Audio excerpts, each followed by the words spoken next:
वाणी में जब आपने सारे काव्य ग्रंथों को सुना है मेरे मुख से, मैंने परिचय कराया है आप लोगों को, तो आप लोग जानेंगे कि इन काव्यों में क्या होता है।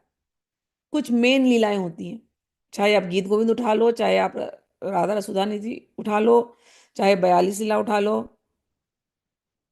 कुछ लीलाएं आपको बिल्कुल, मतलब एक तो होता है वृंदावन का वर्णन, वृंदावन में हम अमृत कर रहे हैं, तो उसमें क्या होता है, कितने श्लोक केवल वृंदावन का में का ही वर्णन, रोज रोज वही वृंदावन ऐसा है। पहले ब्रह्म ज्योति दिखाई देती है, फिर ब्रह्म ज्योति के अंदर एक चिंतामणि का आइलैंड यानी द्वीप दिखाई देता है, चिंतामणि द्वीप दिखाई देता है। फिर उस चिंतामणि द्वीप के अंदर आप जाते हैं, फिर वहां पर आपको वृंदावन दिखाई देता है। उसके अंदर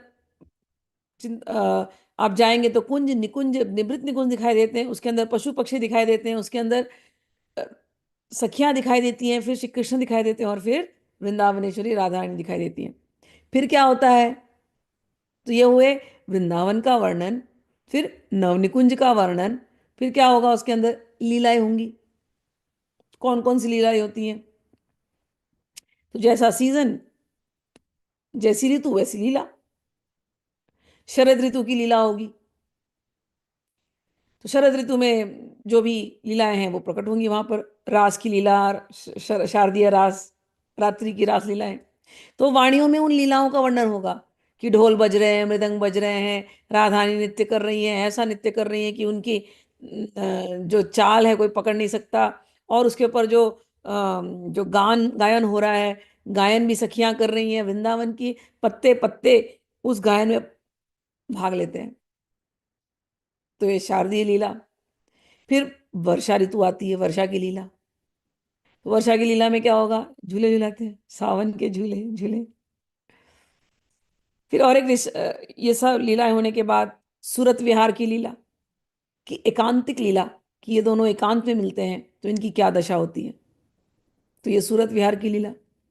और सूरत विहार के बाद सुरतांत लीला। सूरत सूरत का जब भी शब्द यूज होता है, जब भी हम उपयोग करते हैं, सूरत शब्द का अर्थ होता है एकांतिक लीला इनकी।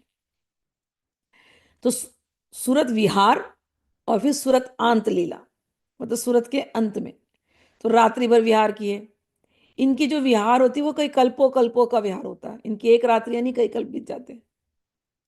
और सूरतांत, उसके बाद वो प्रकट होते हैं सखियों के सामने।